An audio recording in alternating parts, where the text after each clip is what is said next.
Boa noite.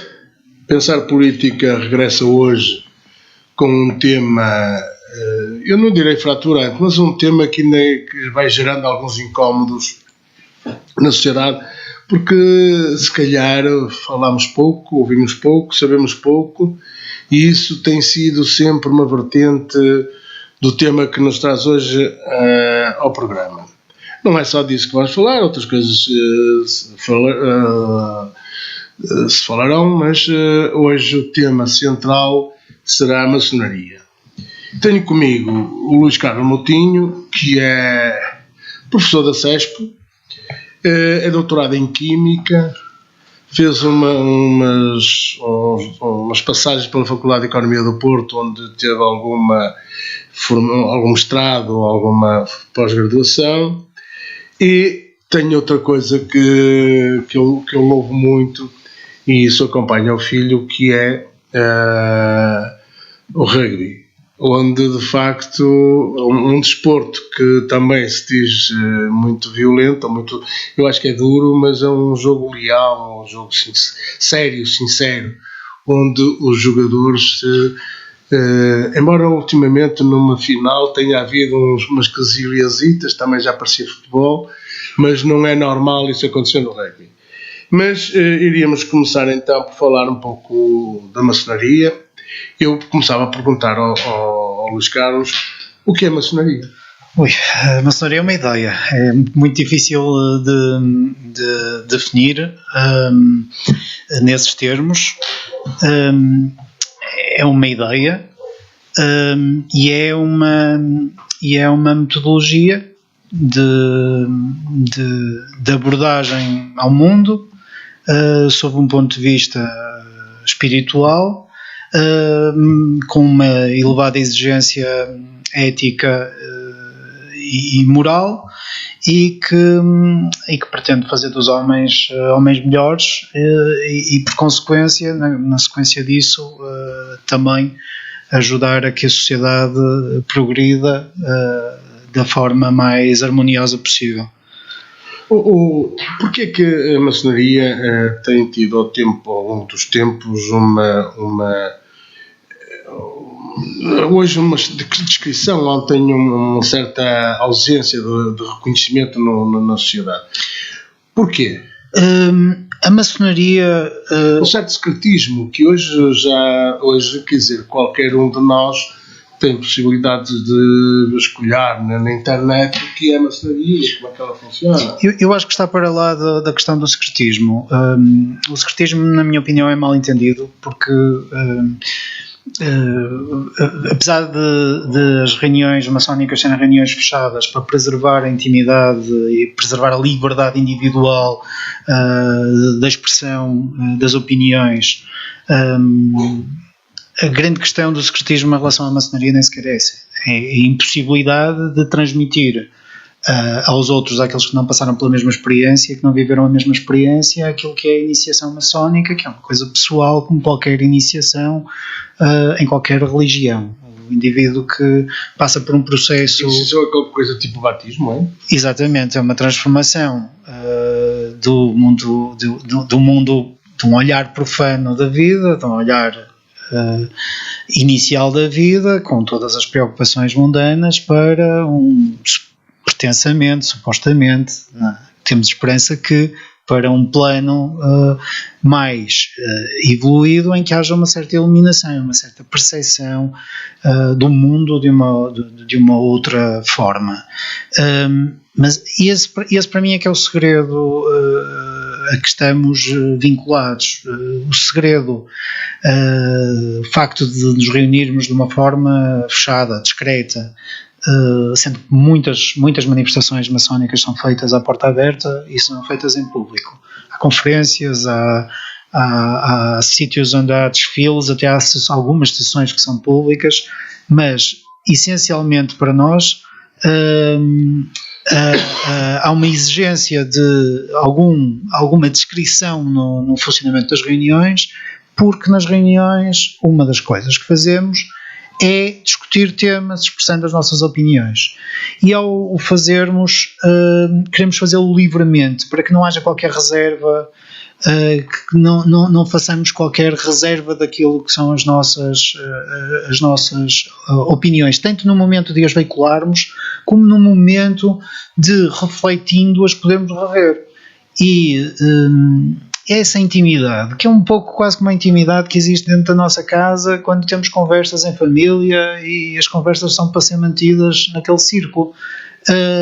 Essa intimidade é a única coisa que garante que não haverá consequências das opiniões veiculadas, como muitas vezes na sociedade nós sabemos, nas nossas empresas, no nosso trabalho, no café da esquina, no nosso grupo social, em que sabemos que se emitirmos uma determinada opinião, por muito sincera que seja, ela pode ter consequências para nós, na nossa vida. Ali tentamos que, de facto, a sinceridade seja total, a liberdade de pensamento seja total e que se consiga com isso produzir, de facto, conclusões e chegar a ideias e a consensos o mais harmoniosos possíveis, sem temer quais são as consequências sociais da emissão dessas opiniões. Eu penso que sem isso é muito difícil progredir realmente e estar de facto aberto. Uma das coisas que deve caracterizar uma sessão maçónica é uma abertura de espírito, é ouvir o outro com muita atenção, emitirmos a nossa opinião quando temos o momento para o fazer, mas ouvir o outro com muita atenção. Ouvir é muito mais importante do que de facto falar. E se não tivermos esta possibilidade de o estarmos a fazer a coberto, portanto em privacidade, nunca o conseguiremos fazer sem termos sempre a tendência a tentar fazer a nossa opinião prevalecer, sem termos sempre alguma reserva, sem defendermos uma opinião às vezes de grupo, partidária ou sectária, como na maior parte dos casos na sociedade devemos fazer, e portanto há essa necessidade. Mas eu acho que inclusivamente nem sequer é a questão do secretismo que mais faz com que a maçonaria tenha sido ao longo dos tempos vista de lado pela sociedade. Acho que é o facto precisamente de, ao abrigo desta descrição ou deste secretismo, se quiserem, posições diversas, indivíduos de proveniências diversas que de outra forma não se encontrariam, se encontrarem sob o mesmo teto e partilharem sem reservas as suas preocupações. E isso é que assusta a sociedade. Mas a maçonaria é uma instituição elitista, é isso que quer estar a dizer? Ou é abrangente relativamente à sua forma de constituição? Eu penso que ela não é por natureza elitista. O que se pode passar em relação à maçonaria é que, natural, é um grupo de pessoas, é um clube, é uma associação onde se juntam pessoas com um determinado tipo de preocupações. Ora, as pessoas que se juntam com um tipo de preocupação com a sociedade, com o progresso da sociedade, com a transformação da sociedade, são já de si pessoas normalmente com um nível de educação mais elevado, normalmente que já participam na vida social da sua cidade ou do seu país e, portanto, de certa maneira elas acabam por ser naturalmente escolhidas. Mas não há preocupação proselitista de andar a escolher os mais destacados numa determinada área.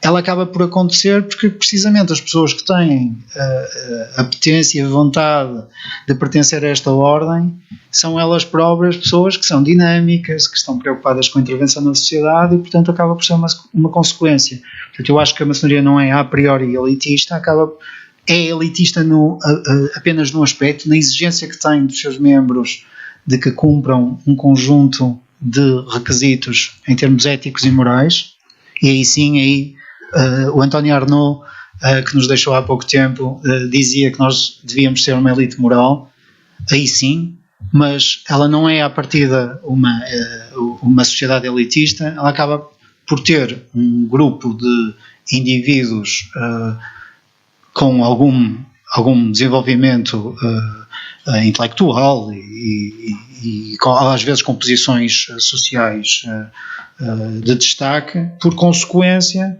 de serem esses os indivíduos que procuram aquele tipo de preocupação. Sim, de facto, o António Arnaud, recentemente falecido, foi grão-mestre da maçonaria, e teve uma frase que demonstra bem o caráter, que eu vou repetir, porque numa entrevista que ele deu há uns tempos falava nisso, quando abandonou a política em 83, no auge da sua idade e no auge da sua capacidade intelectual, foi de que não estava para se introduzirem esquemas que a política começava então a ser o palco. E isto vem a propósito de a maçonaria tem sido envolvida por alguns, em processos menos claros, menos lícitos. Ao longo dos tempos temos sabido que se tem trazido, embora também a Arnaud tenha dito que o Serviço Nacional de Saúde foi construído numa loja maçónica, mas nas lojas maçónicas também têm acontecido coisas menos positivas, menos claras, que têm vindo à praça pública. Porquê? Bem, a sociedade maçónica é uma sociedade de homens, não é? Que tem os defeitos, apesar da exigência moral que é transmitida aos membros, e aliás de eu achar até que devemos ser ainda mais exigentes em relação aos maçons do que somos em relação a qualquer outro cidadão, porque ele comprometeu-se a seguir um conjunto de valores que são extremamente elevados e exigentes, e portanto isso, na minha opinião, até lhe tira-lhe o direito de fazer alguns desses disparates. Mas é uma sociedade de homens, e tem homens que, ou porque foram... E mulheres. E de mulheres também é uma maçonaria feminina e também é uma maçonaria mista, mas de homens no sentido homem com H maiúsculo, no sentido geral de humanidade. Desculpa, mas até há uma acusação muito forte de que a maçonaria é muito masculina, porque não aceita nas suas... A maior parte... Embora agora comece a ver, portanto, lojas maçónicas femininas, mas no seu interior... Isso também é uma questão que podemos abordar, porque... Temos que abordar tudo aquilo que podemos abordar. Porque a maçonaria foi fundada, obviamente, foi uma sociedade masculina, a maçonaria usou como modelo inicial as guildas dos pedreiros livres, depois foi-se tornando especulativa no sentido em que deixou de ser uma organização profissional, e quando a maçonaria moderna foi fundada já era uma sociedade usada por burgueses e aristocratas e pessoas que se preocupavam com algumas discussões e que queriam usar um modelo da maçonaria, essa sim operativa, mas era uma sociedade de homens. No entanto, bem desde o início, sempre houve notícia de mulheres que participaram em lojas maçónicas, e mesmo em Portugal, o Grande Oriente Lusitano, durante o século XIX, teve vultos destacados na maçonaria que eram mulheres, e inclusivamente teve lojas femininas, e portanto isso é uma questão. Hoje o Grande Oriente Lusitano é exclusivamente masculino, mas tem relações com outras obediências que são mistas e femininas, e portanto, na minha opinião, é uma falsa questão. Aliás, as mulheres pertencentes à grande loja feminina de Portugal dizem muitas vezes que também não querem pertencer a uma obediência masculina, porque elas podem, por exemplo, conduzir as suas discussões para temas que lhes interessam muitíssimo, por exemplo, a condição da mulher na sociedade e como melhorar a condição da mulher na sociedade, e que me parece uma preocupação legítima e altamente profícua. Mas voltando ao tema anterior, a questão da associação de comportamentos menos lícitos em relação às lojas maçónicas, acho que é injusto, essa associação é injusta. Não digo que não tenham existido indivíduos que tenham aproveitado da estrutura, lá está, uma estrutura mais ou menos discreta e muito beneficiando de indivíduos altamente colocados na estrutura social, para criar redes de contactos, para fazer seguir os seus próprios fins, que são completamente alheios à maçonaria, que não estão de nenhuma maneira associados à maçonaria, e que, por outro lado, não são diferentes daqueles que podem acontecer na igreja da nossa paróquia, ou no nosso clube de futebol, ou no café da nossa rua. A maçonaria tem sobre ela a designação de que não é católica, é uma estrutura completamente agnóstica, Que relação é que a maçonaria tem com a Igreja? Bem, ou nomeadamente, quem é maçom está proibido de ser católico? Não, de todo. De todo. A maçonaria tem um aspecto religioso, no sentido em que o maçom é convidado a ser religado, usar o termo que etimologicamente dá origem à palavra religião, que é religar.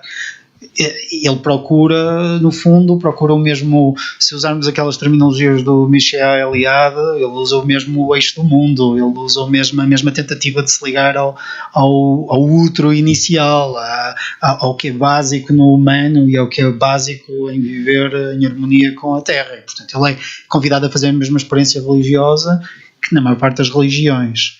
Na maçonaria, no Grande Oriente Lusitano, por exemplo, nem sequer exigimos a crença em Deus personalizado como é nas três religiões da Bíblia, do livro, nomeadamente o judaísmo, o cristianismo e o islamismo, mas é exigida a crença num princípio criador, seja ele qual for, e que pode ser interpretado de várias maneiras. Dessa forma, a maçonaria não é incompatível com nenhuma destas religiões e aceita-as. E qualquer indivíduo que seja crente, que seja seguidor de uma destas religiões, não tem qualquer incompatibilidade, não encontra qualquer barreira na pertença à maçonaria, porque no fundo a sua procura própria da sua religião não choca com a procura que é própria da maçonaria, pelo contrário, ela pode quando muito ser complementar. E nesse aspecto há outra questão que eu referi um pouco há momentos atrás e que eu acho que está interligada com esta. Um dos medos, uma das grandes lutas da Igreja instituída contra a maçonaria tem precisamente a ver com a preocupação em relação às consequências desse contacto de um indivíduo, por exemplo, de um indivíduo católico, com um indivíduo de outra religião num contexto ecuménico, católico até no termo próprio da palavra, num contexto ecuménico em que ele faz um diálogo com outra religião, com um indivíduo de outra religião, sem pôr em causa a sua. Para quem é dogmático, isto é preocupante. Ora, a maçonaria é exatamente o contrário do dogmatismo. A maçonaria diz que os seus membros são livres pensadores, diz que o indivíduo deve procurar a sua razão e, portanto, põe em causa tudo o que sejam ideias pré-concebidas. Muitas das religiões institucionalizadas, muitas das igrejas, mais do que a própria religião, as igrejas que institucionalizam as religiões, usam e abusam do estabelecimento de dogmas e de ideias que não podem ser discutidas, e isso para nós não é aceite. Mas se o indivíduo trouxer uma convicção da sua religião, ela não será posta em causa pela exposição a outras ideias. Há a liberdade de cada um pensar de per si, não é? Há a liberdade e há o respeito pelas ideias de cada um. Tolerância. E tolerância será um termo a usar, mas há o respeito pelas ideias de cada um. E portanto, é possível que indivíduos de diversas proveniências convivam sob o mesmo seio. Reparem que o que estamos ali a fazer não é fazer um lobby, ao contrário da ideia geral que a maçonaria é um lobby constituído. Nós não estamos ali a fazer lobby. Por vezes, dentro da mesma loja maçónica, estão adversários políticos ou adversários em relação a um projeto que têm ideias completamente contrárias e que vão lutar para que ideias contrárias se ingrem. Mas eles são capazes ali de ouvir os argumentos, de aceitar ou não aceitar, de mudar de opinião ou não mudar de opinião, mas ouvir os argumentos de uma forma sadia e sem que isso interfira naquilo que nós achamos que é o mais importante, que é a proximidade entre os homens. Nós falamos em fraternidade. A fraternidade é um ideal muito difícil de cumprir. Mas nós devemos sempre fazer passos para a aproximação entre os homens e para a harmonia entre os homens. E eu acho que isso nem sequer é característico nem da maçonaria nem de nenhuma religião. É de todos os homens de boa vontade, e acho que é isso que devemos procurar e promover. Os maçons ainda têm problemas. Quando digo problemas, talvez o termo não seja mais correto, mas houve sempre uma certa tendência para a perseguição dos maçons em Portugal. Lembro-me dos anos do Estado Novo e lembro-me há coisa de talvez 5 anos se querer legislar no sentido de que nenhum membro do governo poderia ser maçom. Eu lembro-me do texto fabuloso de Fernando Pessoa em 1935, quando evoca a pretensão do Estado Novo em querer abolir, querer fechar a maçonaria, mas quando houve embora se levantassem umas vozes, não ouvi assim nada de muito substantivo quando há 6 anos se quis legislar nesse sentido. Porquê este sentimento de alguma perseguição? Quando hoje sabemos, e isto há guisa até de alguma justificação, quando hoje sabemos que em França os maçons se manifestam trajados com a sua forma de vestir, e no Brasil é corriqueiro os maçons fazerem manifestações e virem para a rua. Que diferenças é que há? E quando sabemos que, por exemplo, na Inglaterra o duque de não sei de quê é o grão-mestre da maçonaria do rito escocês e aceito, não é? Os preconceitos resultam quase sempre da ignorância, não é? Isto pode parecer uma ideia budista, não é? Que só temos medo do desconhecido, daquilo que desconhecemos, e que o medo é um dos grandes venenos da alma e que nos faz tomar atitudes que são disparatadas e que não nos ajudam a progredir. Em vez de tentarmos conhecer o outro, diabolizamos o outro e tentamos proibi-lo. Em 1935, quando o Fernando Pessoa escreveu esse famoso texto e quando foi publicado o decreto-lei que ilegalizou a maçonaria em Portugal, vivíamos uma ditadura, portanto, estávamos há menos de 10 anos em ditadura, e obviamente que as ditaduras e a maçonaria não se entendem muito bem, nunca. Porquê? Porque sendo espaços fechados, ou que são fechados para permitir, precisamente como eu disse há pouco, a liberdade de expressão dos indivíduos, são sítios onde as ditaduras, as ideias únicas, a opressão, a tirania são postas em causa. E portanto foram sempre vistas como fonte ou como origem de focos de resistência a esses totalitarismos. E portanto, em 1935, obviamente que uma ditadura como foi o Estado Novo teve de tentar reduzir os efeitos de resistência da maçonaria e proibiu-a. Mas não foi um movimento, não é uma questão única. Hoje existem muitos países no mundo onde a maçonaria não é legal e tem que viver na clandestinidade. Inclusivamente há organizações religiosas militares ou paramilitares que colocaram fátuas à maçonaria, e portanto há países no mundo onde ser maçom dá direito à condenação à morte imediata. E isso não nos é estranho. Eu compreendo isso sob esse ponto de vista. Obviamente que dizer que se é livre pensador num sítio onde não há liberdade de pensamento é complicado. Compreendo que isso exista. Obviamente que é algo que se tem que combater. É sinal de uma sociedade pouco saudável quando começam a procurar bodes expiatórios e tentar calá-los e tentar proibir as suas ideias, nomeadamente quando essas ideias são liberdade. Essa tentativa de descobrir quais são as listas de membros da maçonaria e proibi-los que aconteceu aqui em Portugal há muito pouco tempo, que aconteceu em Inglaterra há muito pouco tempo.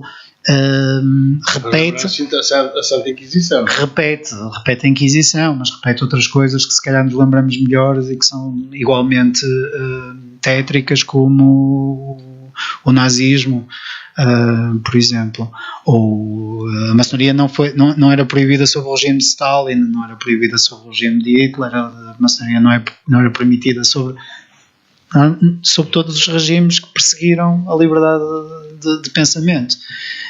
E, portanto, esse sinal de querer saber quem são os membros de uma associação para os proibir de aceder a lugares públicos é extremamente preocupante, altamente violadora dos direitos fundamentais das liberdades. Reparem que não se fez isso em relação a uma religião qualquer, a Igreja Católica, por exemplo.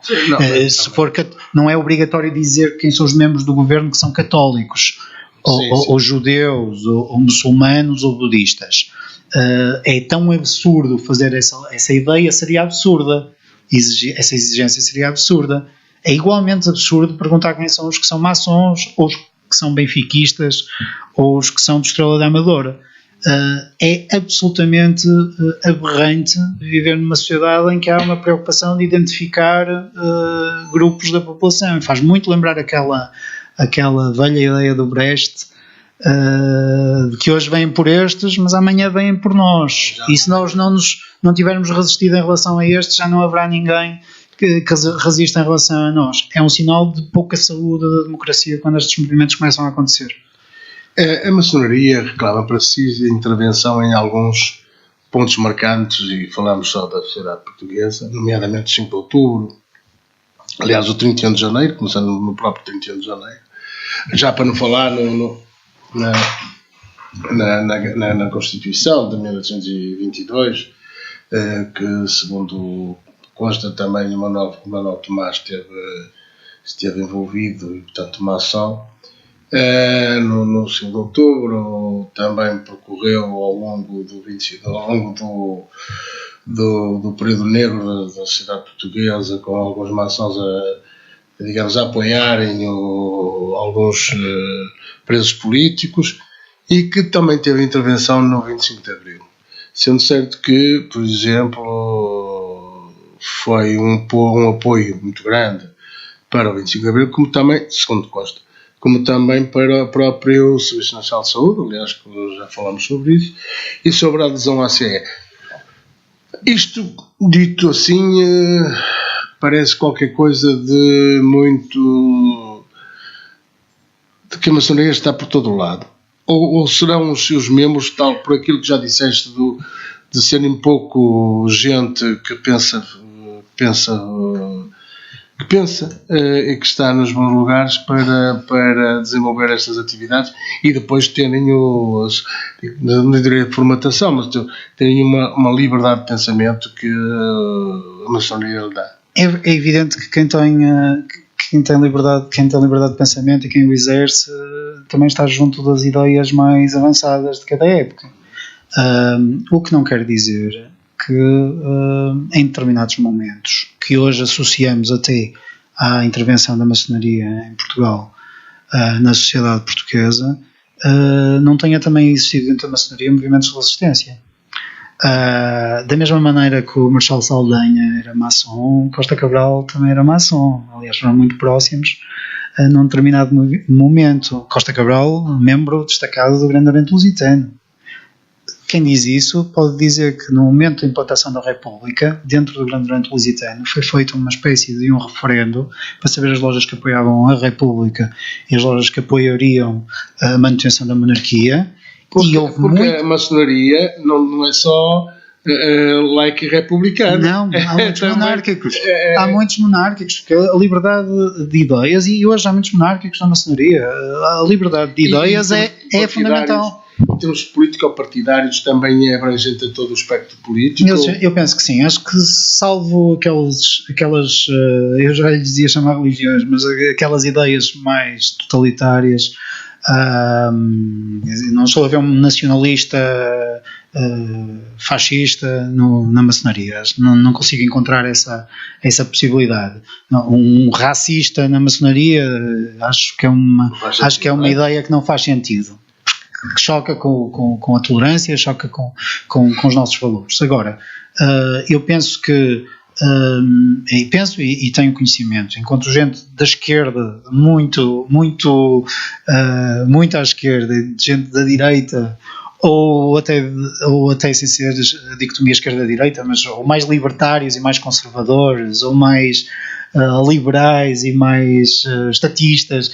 Encontramos um bocadinho de tudo, de toda a sociedade na maçonaria e com uma certa harmonia. Mas como eu estava a dizer há pouco, mesmo em momentos históricos em que a maçonaria apoiou maioritariamente uma determinada ideia, por exemplo, a implantação da República em Portugal, houve uma grande porcentagem de lojas do Grande Oriente Lusitano que se expressaram pela defesa do regime anterior da monarquia. Portanto, no 5 de outubro muitos membros de lojas maçónicas apoiaram a Revolução e apoiaram a passagem à República. Havia muitas lojas que diziam não, nós somos monárquicos e queremos que continue este regime. E, portanto, essa ideia também, o facto de haver pessoas com muita preocupação em relação ao estado do mundo e à evolução do mundo, faz com que apareçam, obviamente, muitas pessoas na vanguarda dos movimentos, mas não quer dizer que todos os membros da maçonaria estejam do mesmo lado da barricada, muito pelo contrário, e nem quer dizer que a maçonaria se organize para provocar essas mudanças. Elas acabam de ser uma consequência da evolução natural das estruturas das sociedades. Na altura reclamava-se pela República, porque já tinha havido um conjunto de movimentos nesse sentido. Que me parece que teve aí, se é que sabes alguma coisa sobre isso, a Carbonária nessa fase da República? Bem, a Carbonária teve ligações em relação à maçonaria, mas não era maçonaria. Há quem diga que é o braço armado da maçonaria. Tinha algum sentido? Algum sentido teria, não institucionalmente de nenhuma maneira, nem a maçonaria assumiu isso nunca, nem o poderia fazer, mas de facto existiram maçons que participaram nos dois movimentos e, portanto, havia alguma consciência de que dentro da maçonaria nunca poderiam fazer ações como aquelas que a Carbonária veio fazer. E, portanto, organizavam-se insatisfeitos com o que a maçonaria podia e desejava fazer em relação ao estado das coisas, organizavam-se noutra sociedade que era a Carbonária, e que essa sim visava a mudança radical do Estado. E aqui, aliás, reside alguma diferença e até uma clarificação em relação a esta ideia. A maçonaria não defende a revolução, defende a mudança, mas defende o progresso, a progressão. Não defende uma revolução violenta, nunca, porque não faz parte da sua natureza. Tolerante e que tenta conformar-se com a lei de cada país. Evidentemente que isto não é preciso ir à maçonaria, isso até na teologia podemos encontrar santos da Igreja Católica que defendiam que se o rei fosse um tirano devia ser deposto. É evidente que em determinados momentos da história só se pode estar a favor ou contra. Mas o método da maçonaria não é um método revolucionário no sentido de derrubar um paradigma para o substituir por outro. É um método evolutivo, é um método em que faz que o indivíduo encontre alguma progressão, e é a partir da progressão dos indivíduos, organizados ou não na sociedade, que vai fazer progredir a sociedade e a humanidade. Portanto, há aqui uma diferença. Como é que a maçonaria, quais são os caminhos que a maçonaria percorre para efetivamente tornar o homem melhor, o homem mais conscientâneo com uma sociedade que seja mais solidária, mais justa, bem, mais fraterna? O homem deve trabalhar sobre si, o homem maçom deve trabalhar sobre si próprio, dentro de um quadro de valores que nós admitimos serem os nossos e que, por exemplo, a trilogia Liberdade, Igualdade e Fraternidade. Por exemplo, se pegarmos nesta base, o homem deve trabalhar sobre si próprio no sentido de estar em consonância com estes valores. Desta trilogia podemos construir um quadro de valores enorme, com muitas exigências éticas, e a partir desse quadro de valores promover determinado tipo de posturas na sua vida. E ao promover essas posturas na sua vida, promover alterações de posturas em todas aquelas sociedades em que participe. Se eu defendo que deve haver liberdade, se a liberdade for posta em causa no meu clube de futebol ou na minha sala de aulas, eu devo agir de forma a promover esse valor. Se o fizer, se todos os indivíduos o forem fazendo, vão propagando uma ideia que se vai multiplicando e que vai alastrando a sociedade. E deve ser essa a grande ferramenta da maçonaria, porque as ordens maçónicas, a ordem maçónica, uma ideia geral, mas as obediências maçónicas, que são as organizações nacionais da maçonaria,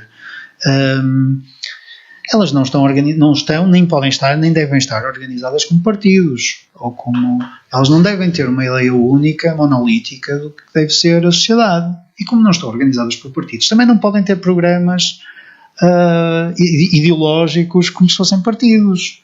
Elas não devem sequer aspirar a intervir diretamente como organização. Agora, se os indivíduos que fazem dela parte refletem sobre os assuntos, descobrem que há uma maneira melhor de fazer qualquer coisa e que desejam participar na sociedade e o fazem, e a maçonaria de certa forma também está a participar. Se calhar está a participar em muitas vertentes, às vezes até opostas. Mas são os indivíduos individualmente que devem ter essa participação e não nunca a organização em si. Seria perigoso, de facto, e daria razão aos críticos da maçonaria, se as ordens maçónicas, o Grande Oriente Lusitano, a grande loja regular, tivessem um programa ideológico e decidissem participar nas coisas. Era isso que eu te ia perguntar. O que é uma loja? E o que é o Grande Oriente Lusitano e a grande loja regular de Portugal e o domínio, o direito humano? Muito bem. Se eu falar por aí, porque depois há outras. Há muitas, não é? Uma loja. E depois já agora integrar aí quantos maçons é que existiram em Portugal? Bem, tens algum... posso fazer uma estimativa. Uma loja, um maçom não pode existir sem existir uma loja. Não existe um maçom sem loja. Mas existe, o maçom não é um indivíduo livre. Não é ele. É um indivíduo livre, mas ele para ser iniciado maçom precisa de entrar numa oficina, numa loja que tenha um número mínimo de maçons, que tenha um número mínimo de maçons e que o integrem naquilo que são os códigos, que são os procedimentos, que é a filosofia da ordem maçónica. Depois dele entrar, ele entra numa loja. A loja pode ter poucos membros, mas pode ter uma grande dimensão. Há lojas com dimensões muito grandes. Suponho que a dimensão média não ande muito acima de 30, 40, 50 pessoas, mas existem lojas com 100 pessoas ou mais. Historicamente, o Mozart, o Wolfgang Amadeus Mozart, foi iniciado numa loja onde estavam outros músicos famosos e onde estava o seu próprio patrono e que tinha 200, 300 membros. Portanto, há lojas gigantes. Pois as lojas estão podem existir sozinhas ou podem estar organizadas numa federação de lojas que lhes garante alguma regularidade. O que é isso da regularidade? A regularidade é saberem que aquela informação, aqueles códigos, aquelas cartas patentes que são seguidas por cada uma das lojas foi transmitida de uma cadeia de outros maçons, de outras lojas, de outros tempos desde o início, desde que foi fundado este movimento. E nesse sentido, elas estão organizadas então em federações de lojas a que nós chamamos de obediências. Em Portugal existe o Grande Oriente Lusitano, é mais antigo, existe desde 1802, mas também existe a Grande Loja Regular de Portugal, barra Legal de Portugal, que tem origem nos anos 80.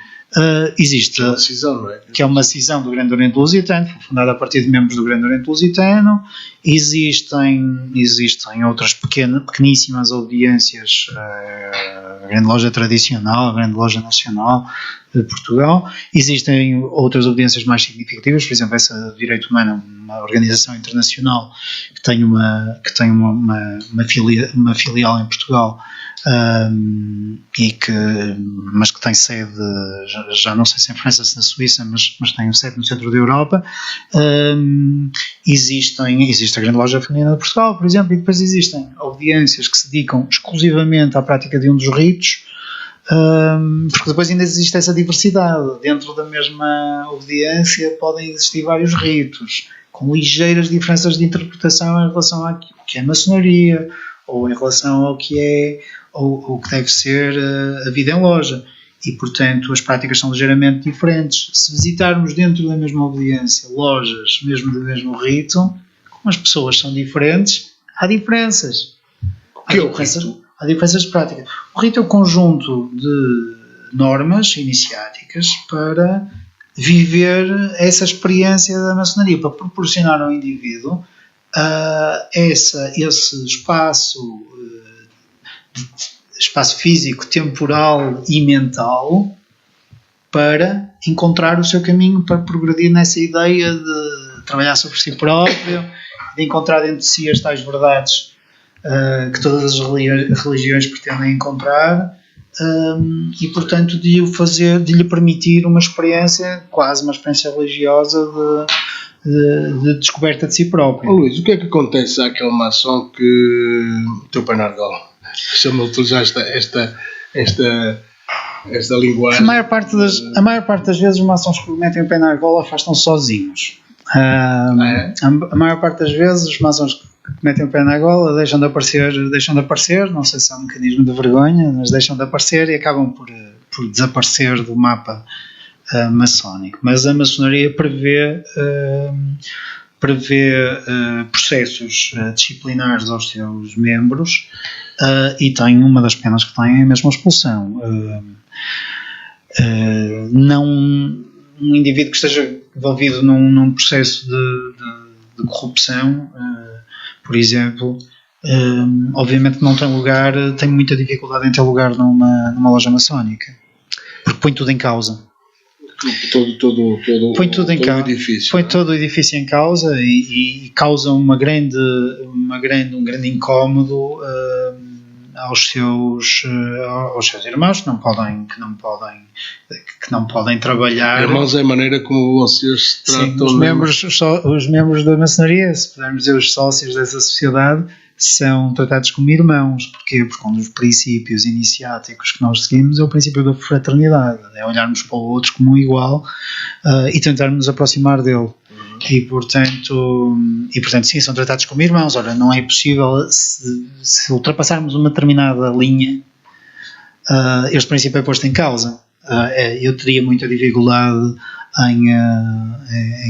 em tratar por irmão ou em conviver de uma forma próxima e fraterna com alguém que eu sei que não tem os princípios que nós dizemos defender. Isso coloca-nos a uma distância muito grande. António Reis foi um dos grão-mestres que mais visibilidade deu à maçonaria. Ele inclusive fazia um programa que eu via com regularidade com um membro da Igreja Católica e um programa até com algum interesse. Perdeu-se isso. Será que a maçonaria se refechou em si própria, ou de facto não tem encontrado interlocutores por parte da Igreja para abordarem os temas que são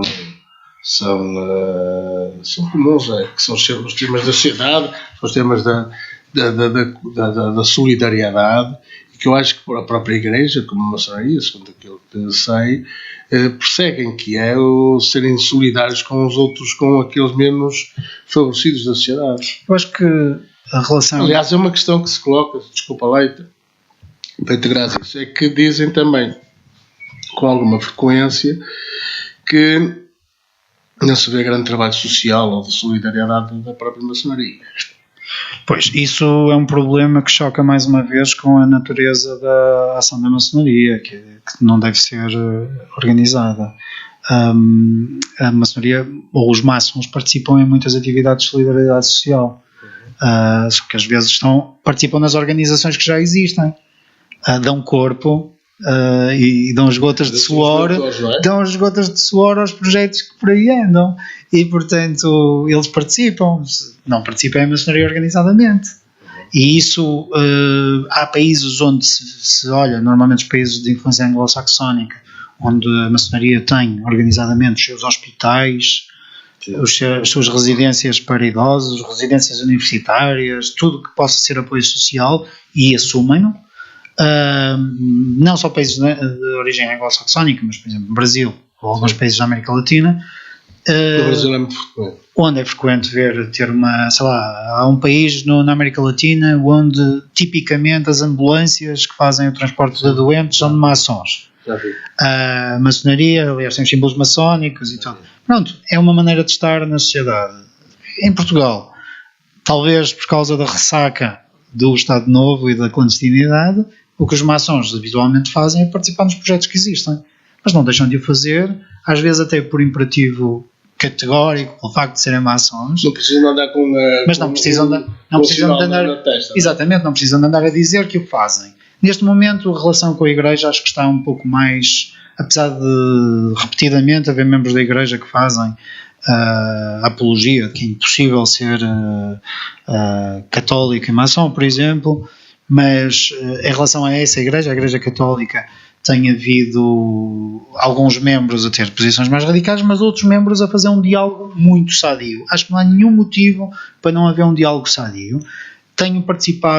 Já participei em debates onde estive com membros de outras religiões e o debate é aberto. Concordamos no essencial e discordamos, se calhar também no essencial de cada uma das religiões, não é? E, portanto, esse debate é sadio e aberto, e acho que estamos num momento não de nos agredirmos, nem de andarmos a procurar as coisas que nos dividem, mas precisamente nesses aspectos em que é tão importante a intervenção dessas sociedades que estão organizadas e que apelam ao humanismo e à parte humana e à tentativa de melhoria das condições dos homens, morais ou espirituais ou às vezes até materiais, juntarmos de maior abertura para essa discussão.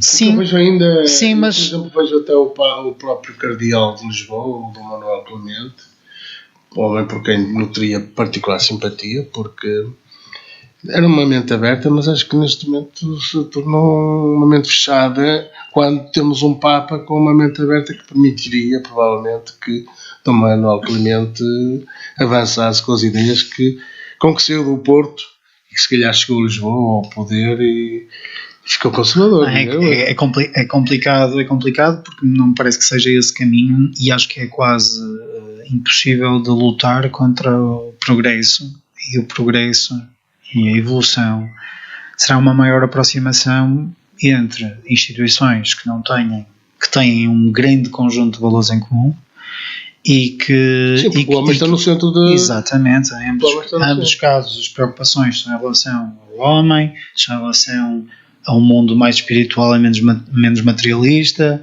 em relação à defesa das pessoas com mais dificuldades. Eu ia dizer se a Igreja saiu do mundo espiritual para se tornar um mundo material, não é? Não acredito. A questão, não posso aceitar ou não posso acreditar. A questão é que a Igreja é um sistema político também. Não, é que a Igreja, não confundir a Igreja com a religião. E normalmente quando falamos em igreja estamos a falar da Igreja Católica, que é o exemplo mais forte em Portugal, mas ela própria é um sistema político e tem grupos mais ortodoxos e grupos mais liberais. Mas são aqueles que fazem mais influência da Manuel Clemente. Provavelmente o novo Cardeal de Leiria também se vem mostrar um pouco. Provavelmente a posição deles reflete a posição de grupos dentro da Igreja, mas eu não, ou melhor, eu tenho a certeza de que essa não é uma posição. Nem a posição oficial, no caso do Papa, nem a posição da maior parte, ou de muitos religiosos, inclusivamente muitos sacerdotes, que é um pouco mais aberta. Tem havido diálogo, e sempre que estamos em diálogo são sublinhados os aspectos que nos separam. É simples, não é? É fácil de perceber. Se a Igreja Católica se baseia num conjunto de dogmas, e se nós dizemos não há dogmas, há coisas que nos separam, mas há muitas mais coisas que nos unem, sendo que ainda por cima muitos maçons são católicos em Portugal. Isso eu nunca fiz um censo, mas se formos fazer um censo a todos os maçons portugueses e lhes perguntarmos qual é a sua... É difícil de dizer. As desobediências maiores em Portugal devem ter entre 3.000 e 4.000 membros cada uma. E depois o total, não sei se o total dos maçons em Portugal chega aos 10.000 ou ultrapassa ligeiramente os 10.000. Parece um número grande, mas é um número muito pequeno se compararmos com a maçonaria em França, por exemplo. Ou muito menos em relação à maçonaria inglesa, que é de facto esmagadora, mas é um número já considerável, se pensarmos que em 1974 havia menos de 100 maçons ativos.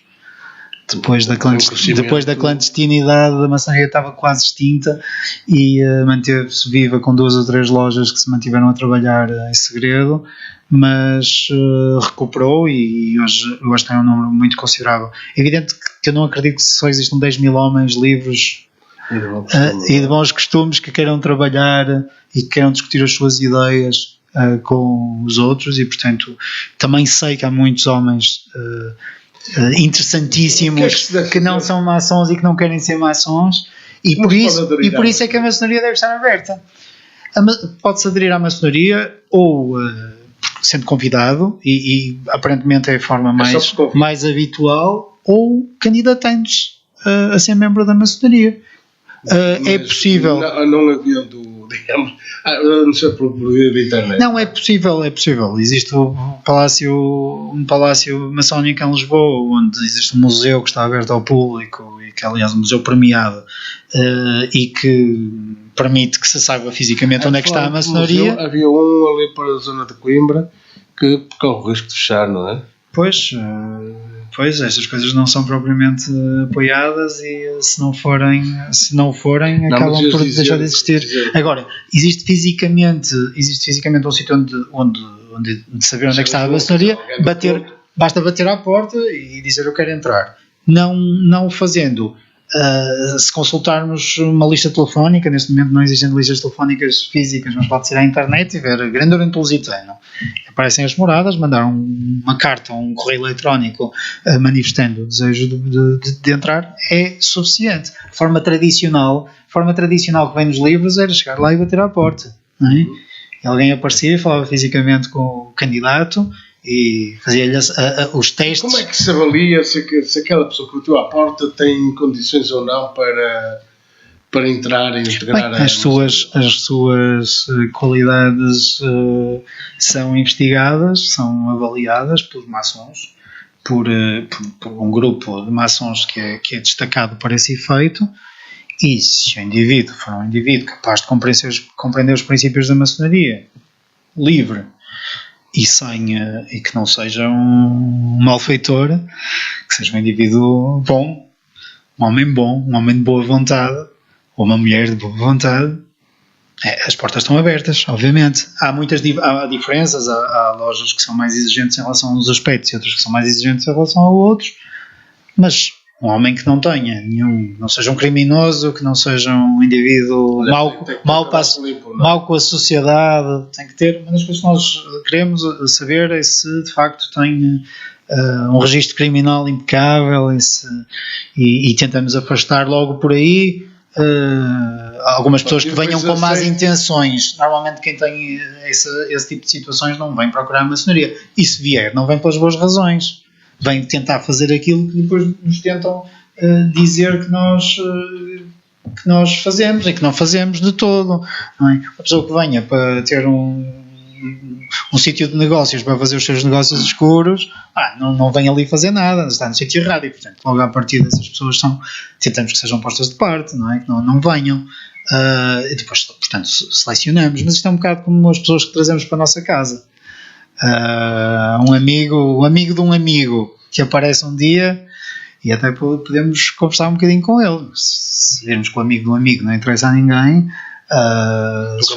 nunca mais o convidamos, não é? Sim, senão temos que andar a guardar as pratas quando ele nos visita.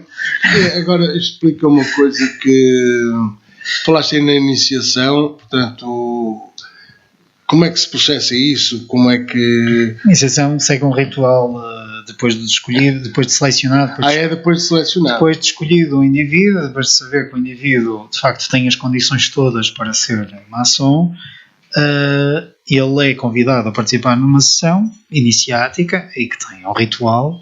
É como se fosse na Igreja Católica, têm vários rituais de iniciação, não é? Fazem o batismo, fazem as comunhões, fazem uma consagração, etc. E se forem a praticar a religião no sentido de serem sacerdotes, então ainda têm iniciações sacerdotais. Ali fazemos da mesma forma, fazemos uma cerimónia que tenta impressionar o espírito do indivíduo de forma a que ele entenda que a sua vida anterior cessou e que se inicia uma nova etapa da sua vida devotada a um determinado tipo de valores, com uma exigência superior àquela que tinha na sua vida anterior, e para a qual nós esperamos que ele faça o trabalho sobre si próprio que lhe permita encontrar de facto verdades sobre si mesmo ou sobre o mundo, e portanto nisso que se assemelha muito a uma experiência religiosa. Ok, olha, gostei muito deste bocadinho, pá, e podemos falar agora um bocadinho, mudando um pouco de assunto. O rugby é uma atividade bastante de um esforço bastante intenso, não é? É um desporto de combate. Aliás, tens um filho que também pratica isso. Sim, tenho um filho que é um praticante, tem 18 anos, mas é um praticante sénior, joga na equipa sénior do CDUP, que é o Clube do Porto, Centro Desportivo Universitário do Porto, e que é um praticante que leva aquilo muito a sério. Tem que ser levado a sério. É um desporto de combate coletivo, de conquista de território, com uma bola, um formato oval, e que é um desporto, tem 15 homens de cada lado, é um desporto coletivo, é um desporto em que a individualidade se paga em prol do coletivo, em que todos são convidados a fazer o esforço e a manter seguras as linhas da equipa e, portanto, a serem solidários naquilo que é muito parecido com o assunto anterior, porque a fraternidade dentro de campo é muito importante, a solidariedade dentro de campo e a capacidade de colocar às vezes o ombro.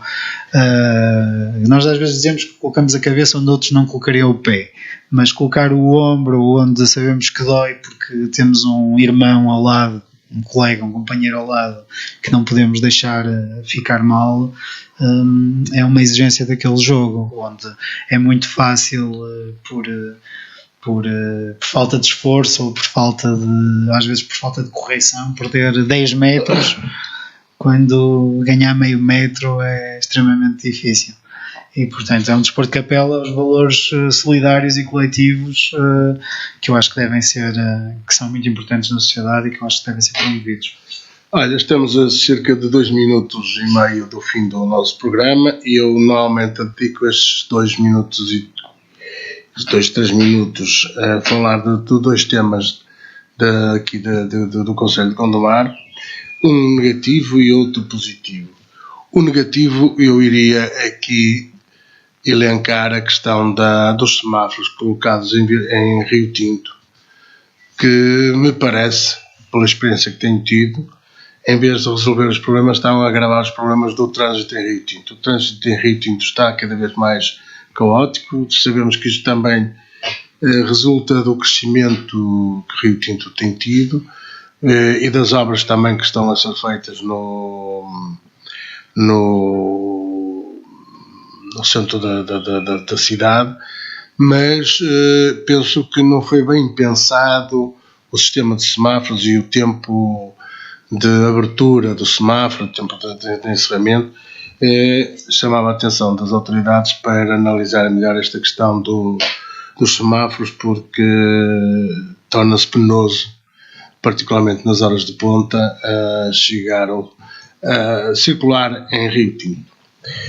Em positivo, queria também chamar a atenção para um conjunto de iniciativas que a Câmara Municipal de Gondomar tem feito, nomeadamente na sua vertente cultural.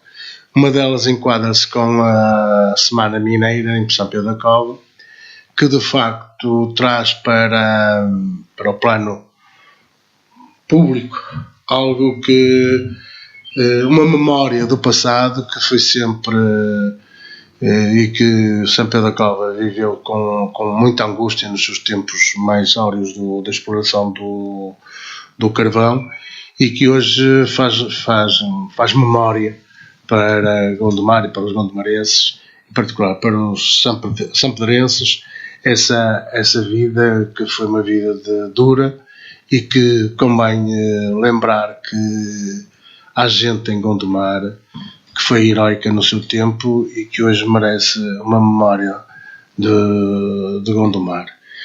E portanto, deixaria aqui estes dois recados, se de recados pode tratar, agradecendo a presença do Luís Moutinho, que de facto é um tema sempre muito complexo, porque não é fácil encontrar alguém que esteja disponível para abordar este tema, e desejar-lhe continuação de um bom dia ou de uma boa noite, mais propriamente, e até uma próxima. Muito obrigado. Muito obrigado. E acabou. Tchau.